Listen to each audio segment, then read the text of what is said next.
La chaîne hiérarchique des forces de sécurité, c'est très bien. Mais on a vu que dès le moment où la Cour pénale internationale a commencé à devenir un sujet au Sénégal, il y a eu comme un mouvement de retrait de la part de ces forces de sécurité et de défense, qui ont compris les risques auxquels elles étaient confrontées et les conséquences qu'elles pouvaient endurer. Et nous avons vu une bascule progressive de l'exercice de cette force vers ce que l'on appelle des nervis. Nous avons exposé au sein de la présidence les principales personnes responsables de l'organisation de ces réseaux paramilitaires en dehors de toute loi qui coopèrent, contrairement à ce qui a été dit, de façon très serrée avec les forces de l'ordre. La présidence est le donneur d'ordre, mais l'organisateur principal se trouve évidemment au sein du siège du parti présidentiel, à l'APR. C'est là que se retrouvent les pick-up qui ont été achetés de différentes façons afin de distribuer les nervis à Dakar et qui, à partir de ce centre de commandement, va distribuer les instructions en région pour s'assurer que des exactions soient commises afin de terroriser la population et s'assurer que celle-ci ne se rebelle plus. Ces nervis, comme je vous le disais, ont à la fois une structuration qui est liée aux fonds spéciaux, aux fonds du parti et donc aux modes de financement illégaux qui ont cours au sein du parti en place, mais également à travers un certain nombre de féodalités qui expliquent l'ascension de personnalités à la qualité médiocre et qui pourtant ont obtenu des portefeuilles importants, notamment au sein du gouvernement. Parmi ces individus qui jouent un rôle clé au sein du pouvoir, nous trouvons évidemment, sans importance hiérarchique dans mon énonciation, des personnes comme Doudouka, le ministre des Transports, qui dispose de réseaux de nervis qui descendent jusqu'à Ziguinchor. Nous trouvons évidemment des suspicions concernant des individus importants et sur lesquels il faudra travailler, comme Pape Malick Ndour, comme Aline Ngouille Ndiaye, comme Mame Mbaye Niang, que l'on connaît pour d'autres raisons, et évidemment, au premier chef, comme Birame Faye, ministre auprès du ministre de l'Intérieur. Birame Faye joue un rôle très important. Pourquoi ? Parce que, on le sait, les nervis, qui jouent un rôle au Sénégal établi depuis une quinzaine d'années, notamment au sein du parti présidentiel de la majorité précédente, avaient au départ un rôle qui consistait simplement à accompagner les politiques, à faire la claque, comme on dit, lors des événements électoraux, à s'assurer de la protection de ceux-ci et quelque part à les valoriser alors qu'ils n'avaient pas accès aux ressources gouvernementales.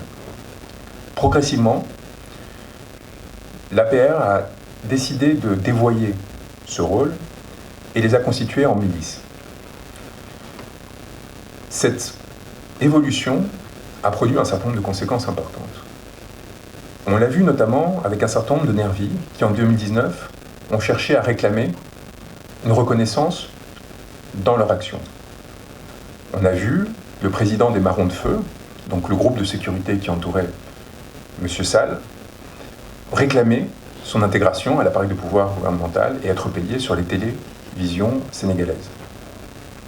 Ibrahim Doye joue aujourd'hui encore un rôle cardinal dans l'organisation des nervis et dans la répression paragouvernementale des mouvements d'opposition au pouvoir en place. Birame Faye s'est vu octroyer un poste de ministre auprès de M. Diom, dans l'objectif de formaliser, de légaliser une partie de ces réseaux illégaux. La création de l'agence de sécurité de proximité, des agents de sécurité de proximité, avait pour vocation de créer au sein de l'État un corps parallèle à celui des forces de sécurité et de défense, qui, certes moins formés, aurait une attitude plus grande à l'heure de commettre les exactions dont nous parlons.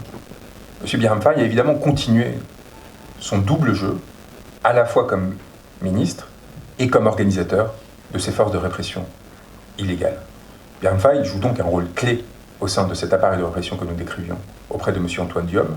M. Antoine Diome qui est, par cette voie de fait, directement impliqué dans la commission des crimes qui sont responsabilité de ces nervis. Il apparaît par ailleurs, et c'est un point que j'ai oublié de mentionner, que M. Antoine Diome a récupéré de façon très opportune la tutelle partagée avec M. Sidiki Kaba à parler, à s'expliquer, ou à surtout ne jamais sortir du territoire sénégalais tant que le régime n'aura pas changé. Monsieur Bandiaki, nous savons tout sur lui. Comme un certain nombre d'autres individus qui pensaient pouvoir se couvrir, qui pensaient du fait de leur absence de fonctions officielles ne pas faire l'objet de répression, nous connaissons le moindre de ses déplacements, des endroits où il s'est trouvé, où il se trouve, des fonctions qu'il exerçait, de son rôle de gardien à Leclerc, jusqu'à aujourd'hui, les lieux de ses actions, de ses habitations, de ceux de ses enfants, la voiture qu'il conduit. Et nous n'aurons aucune difficulté à l'identifier, à le faire arrêter, à le faire juger, lorsque les conditions seront présentes sur le territoire sénégalais. Jérôme Bandiaki ne travaille pas seul, et nous avons, au-delà de Youssoupha Niang que j'ai mentionné, un certain nombre d'autres suspects, d'individus qui, comme la main droite de Youssoupha Niang, Pape Ndiaye,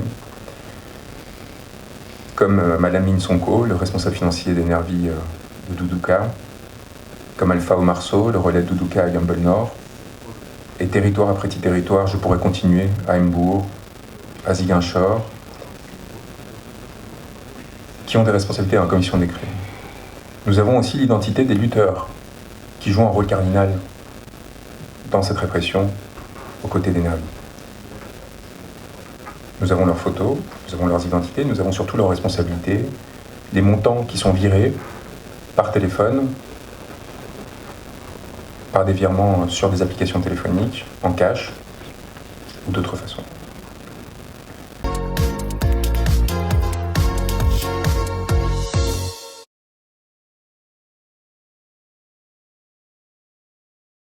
Se rendre compte de l'ampleur des informations